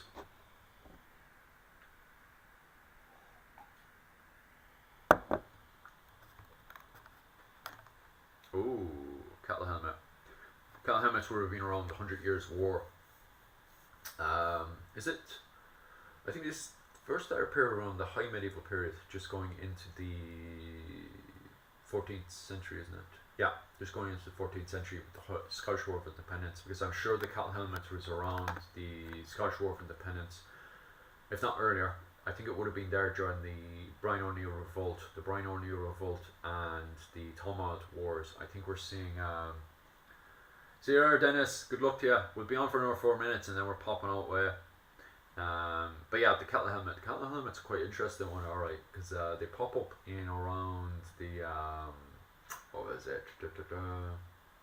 Oh yeah, I'm pretty sure, because I actually seen them around the Brian O'Neill Revolt. Let me see what the history is of the cattle helmet. Cattle helmet.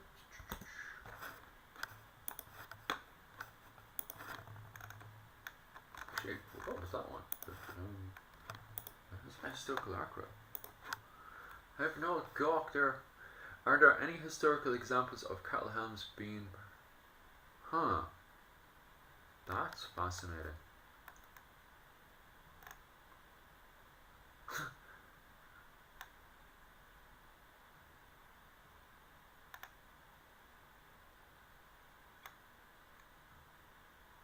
Yeah, that is absolutely fascinating, actually.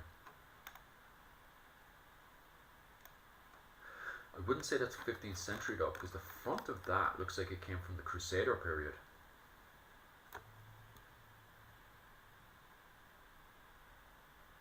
See, this is what's funny about the Fitzgeralds. They're pretty much related to everyone. Like, even the fact that they're related to the Irish prince, what was it, not the Irish, the Welsh princess there, really shows that connection, because when they're rocking over, they are Cambro-Norman, and they're very proud of their Cambro-Norman side.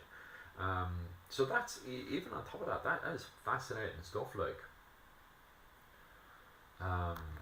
But I don't think, because they were claiming that they had rocked up around 1066, I don't think they were saying that they weren't connected to the Welsh. I think they may have still highlighted that with pride, perhaps. But that's still a very good point. But they don't, I can't remember them ever highlighting that during the late medieval period. They mostly try to highlight their connections with Florence. And obviously a lot of modern historians disagree with the connection between the Fitzgeralds and Florence. They pretty much think it was all forged and made up, with the justification that it was a fact that they wanted to justify this very close link between themselves and Florence trying to really boast up that, look, oh, we're a family that's been to the edges of the world to civilize civilization. Because the original purpose of the Fitzgeralds in Ireland was to re-civilize the Irish, because although Ireland had a golden age, it was now believed that there was, the Vikings had come in and they had brought Ireland into a dark age, which we know now that didn't happen. In fact, Ireland was in an economic golden age, so it wasn't in a scholarly golden age. The scholarly golden age, the golden age of saints and scholars, that had come to an end by 795, but by the time we get up to 920, there is no collapse to society. And then by the time we go up to 920, there is an economic golden age, because Ireland now is not just fully connected, but it's one of the biggest trade ports in Western Europe. And on top of that, they have full control of York. The Irish Vikings have gone in and they have physically taken York away from the English, the Saxons. And there's a whole load of fighting in York, and they refer to it as Jorvik. Is there a map covering that? I'll cover this now, and then I'll go back to working on my Kilkenny thing. Irish Viking map. Maybe I'll just have to make a map myself, perhaps. But yeah, I think this is much more 920. This must be before, because yeah, this is just before the Emer. So the Emer was it around 990. They beat Niall Glondov, who was Ardria at the time. There's a falling up between Niall Glondov and the Emer, the Irish Vikings, and the Irish Vikings end up beating Niall Glondov in the Battle of Aldbridge in 990. But at the same time, it is Ragnall Emer who has re-emerged in this part of England, and he is pushing through now to take Jorvik. And it was kind of like a blitzkrieg, because he's flying up the river and quickly taking Jorvik away from the English, I think, at the time and stuff. Although this looks like it's two different factions. I don't know who does what's going on here, like, because I know Wessex and stuff is here, or maybe it was. Give us 1 second there. List of kings of Northumberland. Nice.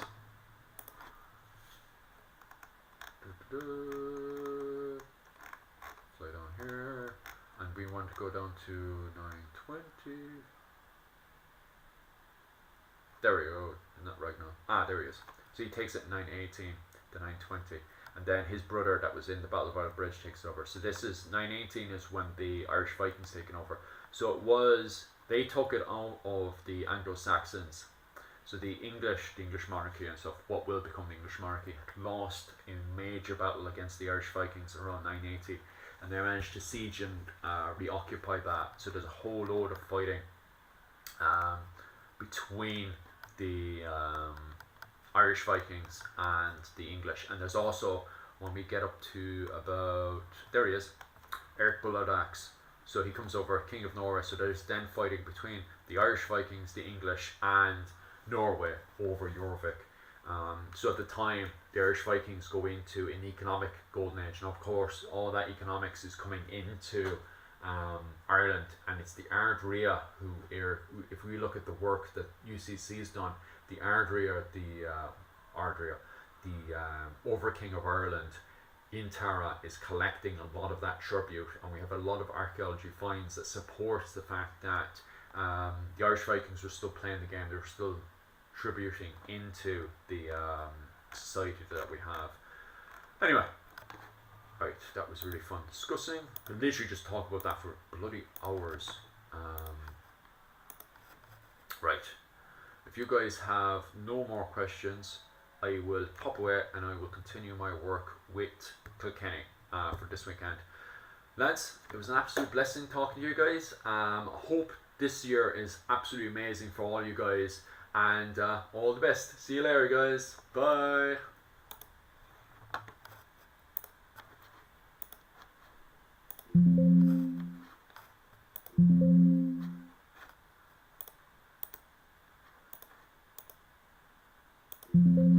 Or not.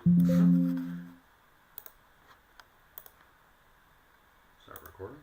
Stop recording. Actually, I have to fly over. Meant to be saying goodbye now, and I don't know how to say goodbye.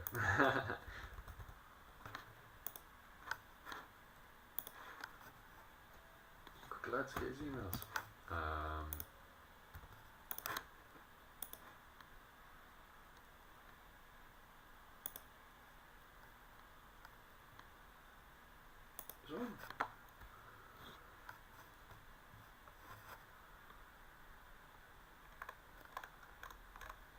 Ah, there it is.